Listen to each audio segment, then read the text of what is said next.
The Dance of Dragons, a true telling by Grandmaster Munkin, being a history of the war of Targaryen succession between the Princess Rhaenyra and Aegon, second of his name, that nearly destroyed the realm. The Dance of the Dragons. A stupid name for a Targaryen civil war where my ancestors danced away my birthright. Before the war, House Targaryen counted 18 dragons. By the end, we had 2, and nearly as few Targaryens. We would never be as powerful or as feared again. The dance began, as many dances do, with an old man and a young girl. The queen had failed to produce a son for her king, so he anointed his daughter, the Princess Rhaenyra, as his heir. But years later, the king remarried, and his new wife, Queen Alicent of House Hightower, gave him a son. Feeble and foolish, the old king refused to change the succession. He didn't even see how his court had split into 2 rival camps of blacks and greens, after the dresses that the princess and the queen had worn to some tourney. One night, a servant found the old king had died in his sleep, and ran to inform Queen Alicent. Protocol dictated that the bells would be rung and a raven sent to Dragonstone to summon the heir, Princess Rhaenyra, for her coronation. But Alicent had other plans. Once she saw her dead husband's body, she sealed the room and had the servant thrown into the black cells to ensure his silence. At the hour of the owl, the Lord Commander of the Kingsguard, Sir Criston Cole, summoned the small council to inform them of the king's death.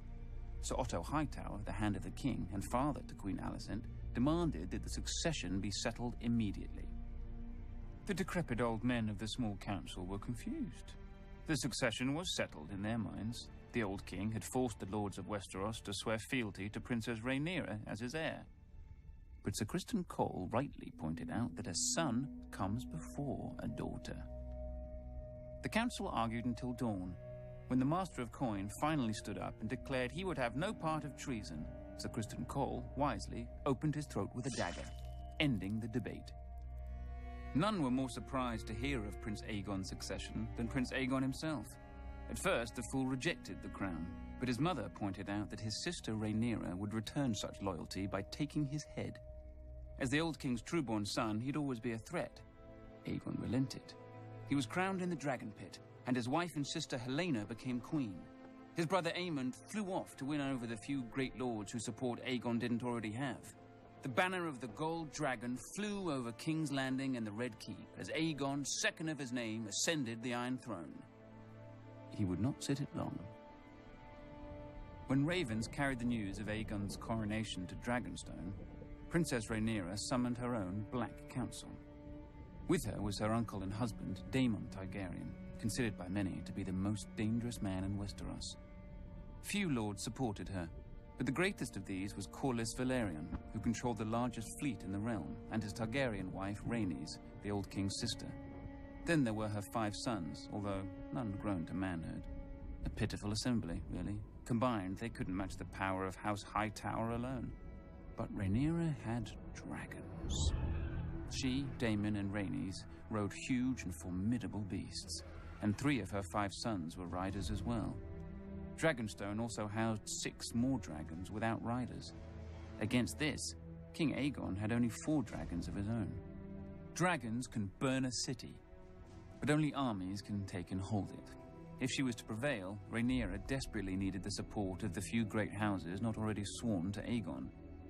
Her eldest son, Jaehaerys, flew to the Vale in the north. Her middle son, Lucerys, flew to the Stormlands. Rhaenyra hoped that the war would begin and, if the gods were good, end with diplomacy. As always, they weren't. Little Prince Lucerys must have wet himself when he entered Storm's End and found King Aegon's younger brother Aemond already with Lord Baratheon. Aemond was fearsome even before he lost his eye and set a sapphire in its stead. But the princeling pleaded his mother's case. Finally, Lord Baratheon made his decision. Go home, pup, and tell the bitch your mother that the Lord of Storm's End is not a dog she can whistle up. As Aemond's false eye gleamed at him, the princeling fled the castle and mounted his young dragon, Arrax. The rain fell in sheets, and great bolts of lightning lit the world bright as day. Arrax was struggling to stay aloft in the gale, when a roar shook the very foundations of Storm's End. Aemond rose through the clouds, and below him, the monstrous Vhagar. Vhagar was 5 times the size of Arrax, and a hardened survivor of 100 battles. Vhagar caught him above Shipbreaker Bay. Watchers on the castle walls saw distant blasts of flame, and heard a shriek drown out the thunder. Prince Lucerys fell, broken, to be swallowed by the waves. With his death, the War of Ravens came to an end, and the War of Fire and Blood began.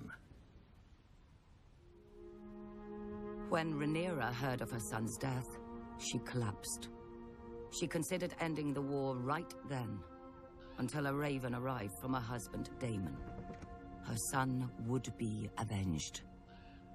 Whispers slithered through the taverns and back alleys of Flea Bottom. 2 men were found.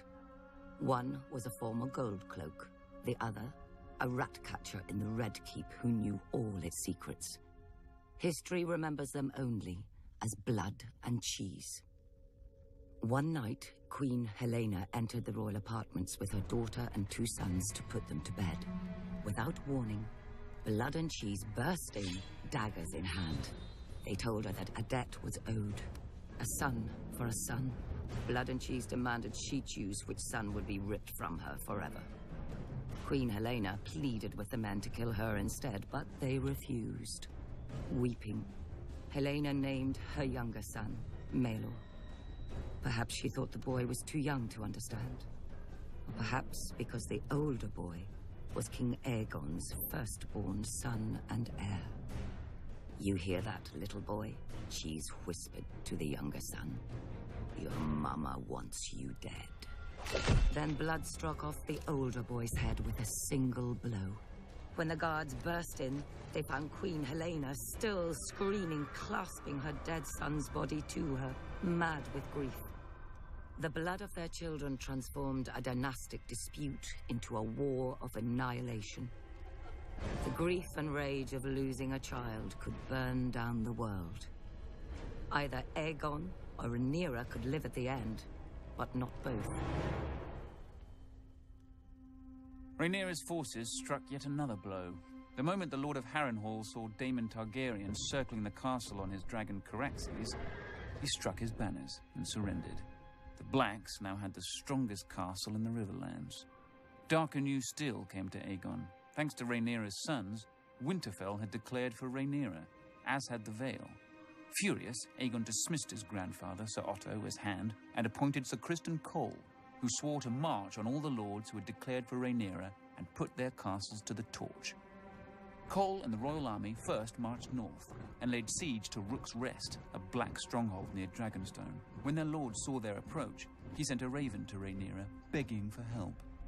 For days he watched his fields and villages burning, with no response from his queen, until one day, a shadow passed over the Green Army. Rhaenyra had sent not an army, but her former mother-by-law, Rhaenys, and her dragon, Meleys. As her ancestor had done at the Field of Fire, Rhaenys gleefully began to incinerate Sir Criston's army. But Aegon had set a trap, and Rhaenys had flown right into it. As Rhaenys and Meleys blanketed Sir Criston's troops in dragonflame, 2 other dragons rose into the sky. Aemond on Vhagar, and King Aegon himself on the gleaming Sunfire. To her credit, Rhaenys didn't flee. Dragon fought dragons, and a second sun blossomed in the sky. When the smoke cleared, only Aemond and Vhagar stood uninjured. Sunfire, the most magnificent dragon in the world, had one of its wings almost completely torn from its body.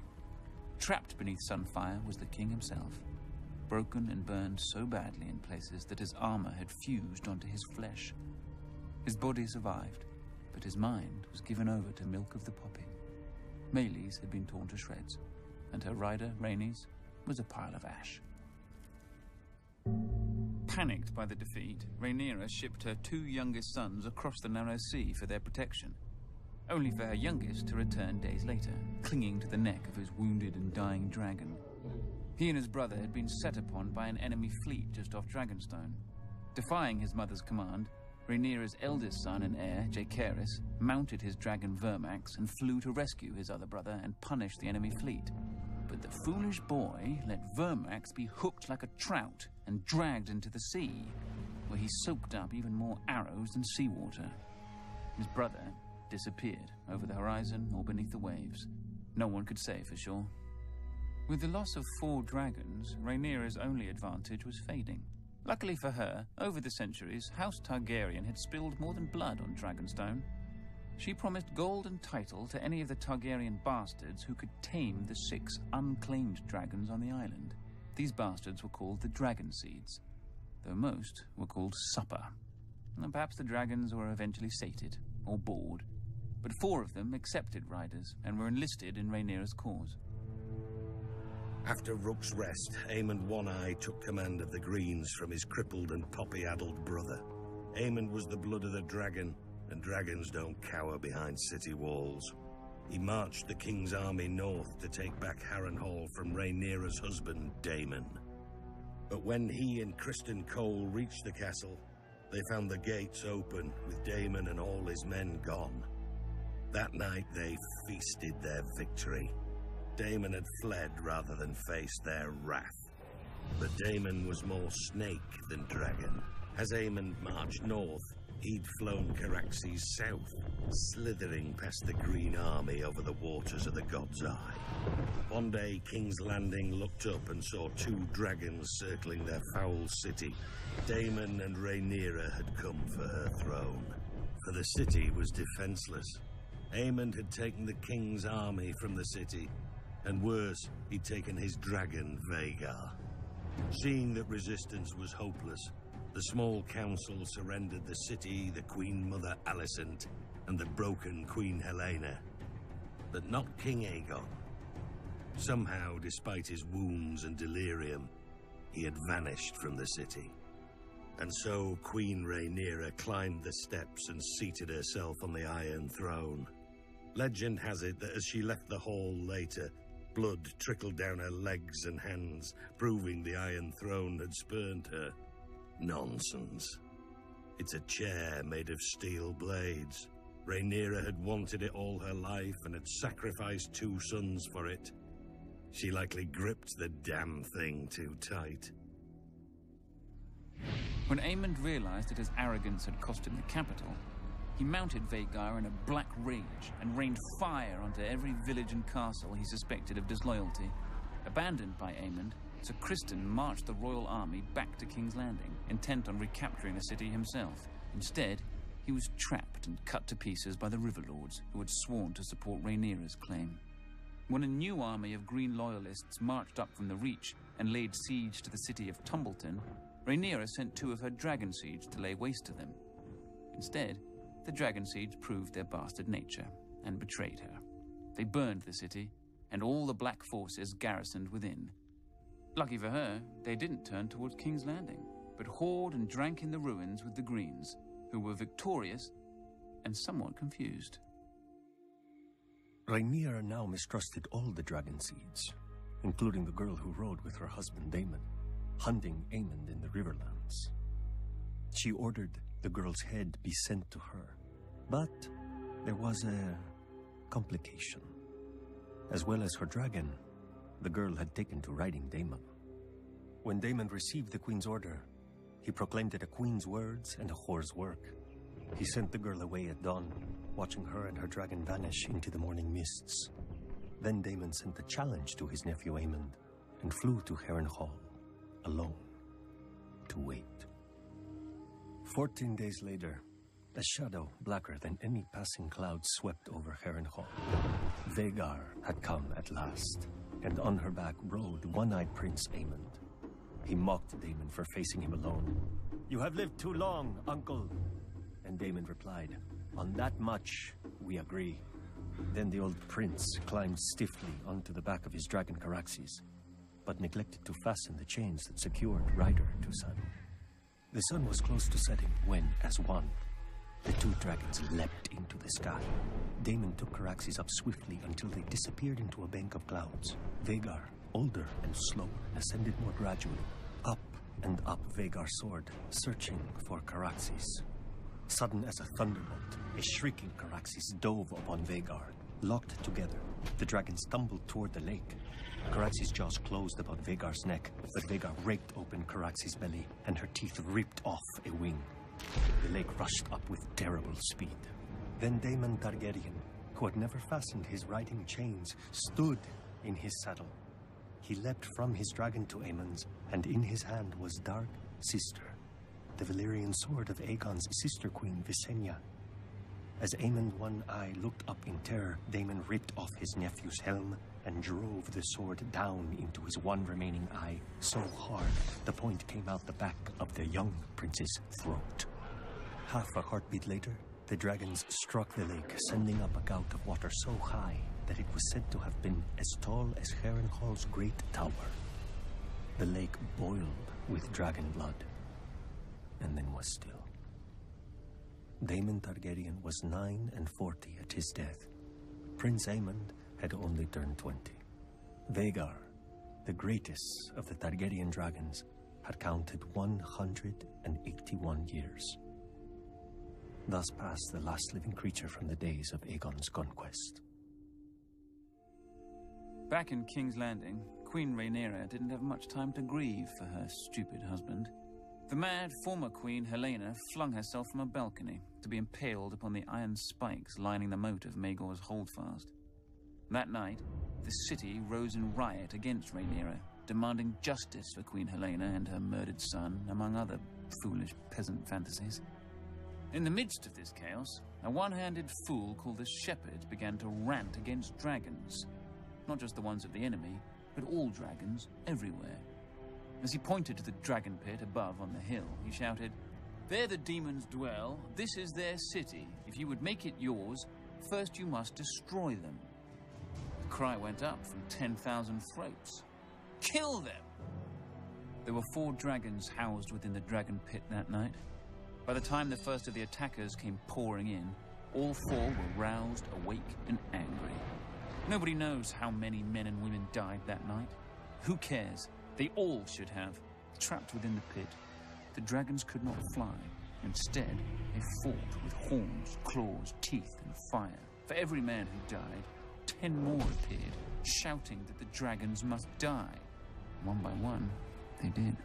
Finally, the last remaining dragon broke her chains, spread her wings, and flew straight up at the Great Dome, trying to flee.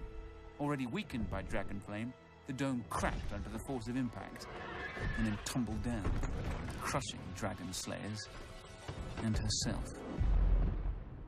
High atop the Red Keep, Queen Rhaenyra clutched her 2 remaining sons to her as she watched the end of her family's might, too afraid of the peasants to defend her dragons. At least her older son, Joffrey, had a man's spine.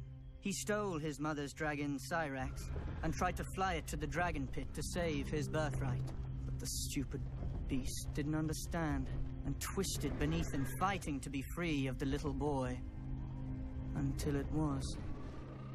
A queen is still a woman, with all the weakness of that sex. Weeping for her lost son more than her dragons, Rhaenyra abandoned the Iron Throne and sold her crown to buy passage for her and her last son back to Dragonstone. Rhaenyra hoped to hatch more dragons from the eggs in the castle. But when she landed, the welcoming party slew her guards and marched her and her son at spear point to the castle to face a dead man and a dying dragon. "Sister!" King Aegon, second of his name, called out to Rhaenyra. Rook's Rest had left Aegon bent and twisted, his once handsome face puffy from milk of the poppy, with burn scars covering half his body. Rhaenyra, ever defiant, told her dear brother that she'd hoped he was dead. "After you," Aegon answered. Then Sunfire bathed her in a blast of flame and devoured her in 6 bites when her son watched, leaving the 7th and final bite her lower leg for the stranger. Rhaenyra was dead, and King Aegon sat the Iron Throne again. But only for half a year. He was poisoned by his own men, and replaced with the very boy who had watched his mother devoured. When Rhaenyra's last son wed Aegon's only daughter, the Dance of Dragons officially ended. Ashen burned men, all that was left of the Riverlands. 2 scared children spouting oaths they didn't understand, all that was left of the mighty House Targaryen. Ancient skulls and hatchlings that grew no bigger than cats, all that was left of the dragons.